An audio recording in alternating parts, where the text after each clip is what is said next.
Բարև, սիրելիներ, այսօր պիտի տեսնենք երկրորդ օրինաց 7-րդ գլուխը։ Երկրորդ համարի մեջ կգարտանք, որ Աստված կպատվիրե Իսրայելին ոչնչացնել իրենց թշնամիները եւ ոչ մեկ ուխտ գնքել անոնց հետ։ Երրորդ համարին մեջ Աստված գսե անոնց, որ նույնիսկ չամուսնանան անոնց հետ, որովհետեւ գրնան իրենց սրտերը դարձնել գրաբաշխության։ Եվ եթե իսրայելցիները ունեին այս բաները, Աստված իրենց երկրեն դուրս պիտի հաներ։ Սակայն 7-23 համարներուն մեջ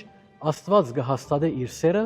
եւ կխոստանա ոչնչացնել իրենց թշնամիները այդ երկրին մեջ։ Հոսքը կտեսնենք, որ Աստված 5 դագարանին մեջ նույնն է, այնպես ինչպես նոր դագարանին մեջ, ողորմության եւ սիրո Աստվածը։ 8-րդ գլխում մեջ կտեսնենք Աստված կվստահեցնե իսրայելցիներուն ապակային նկատմամբ եւ կքաչալերե անոնց հիշեցնելով, թե ինչպես անոնց առաջնորդեց անցյալին։ Այսօր Աստված կուզե, որ մենք նույնպես հիշենք անցյալը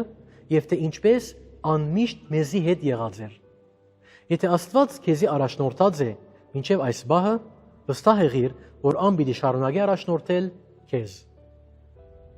Երկրորդ օրինաց 8:2-ի մեջ Աստված կփորձե ժողովուրդը, որովհետեւ խոնարեցնե զանոնք եւ իմանա անոնց սրդին մեջինը, թե արդյոք անոնք պիտի բահեին անոր պատվիրանները փորձության ընթացքին։ Նույնն այսօր Աստված մեզ հավատացյալներուս գանցնե հնոցին ընդմեջեն։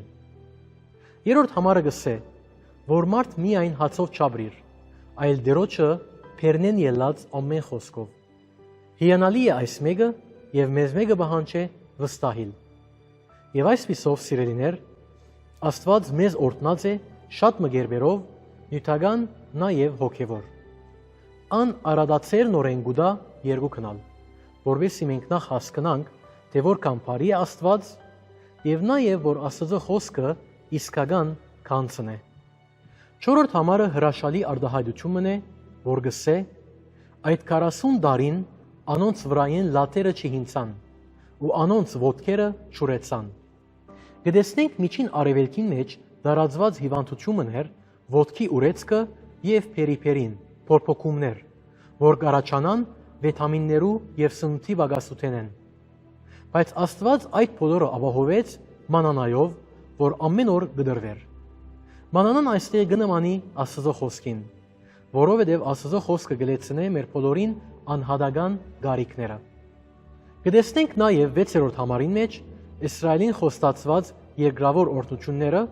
եթե անոնք Աստծո ծառայեին։ Այսօր գա քաղաքարը, որ գսե, եթե դու հավատարիմ հավատացյալ մնես, Աստված քեզի առողջություն եւ երկրային բարիքներ պիտի տա։ Բայց չնայած որ գարկ հավատացյալներ գրնան ստանալ նյութական բաներ, սակայն նոր գդագարանին մեջ չկա դեղմը, որ Աստված խոստացած է օրհնել մեզ ֆիզիկապես կամ նյութապես։ Սակայն Տերը մեզի խոստացած է ամեն հոգևոր օրհնություններ երկնավորներուն մեջ։ Եփեսացիս 1:3։ Ալավելին 16-րդ համարին մեջ Աստված կխոստանա Իսրայելի դարձնել առաջնորդող ասկ եւ բերել զայն հազարամյային մեջ, որ աբակային պիտի ելա։ Աստված այդ մեկը եկեղեցին չէ խոստացած, այլ մեր Տեր Հիսուսը ասավ. ես երթամ ու ցեզի դեղ պատրաստեմ, նորեն պիտի կամ եւ ցեզ քովս առնեմ։ Հովանու 14-ի մեջ։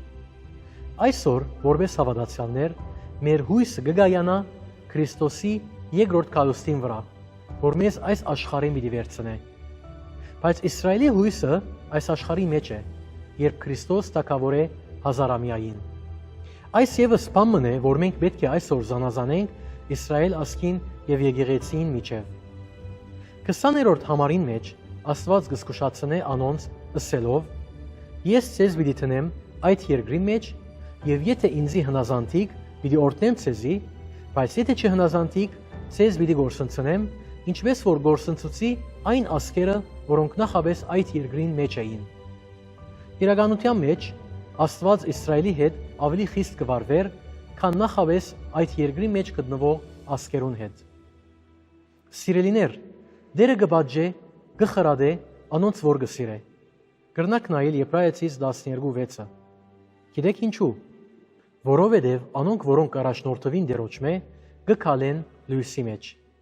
Եվ այդ կնշանակե, որ անոնք ավելի մեծ պատասխանատվություններ ունին ըլլալու Աստծո լույսը գրողները։ Այսօր մենք ունենք Քրիստոսի սքանչելի հայտնությունը, որ ալ ավելի մեծ պատասխանատվության տակ կտնե մեզի որպես հավատացյալներ։ Ամեն։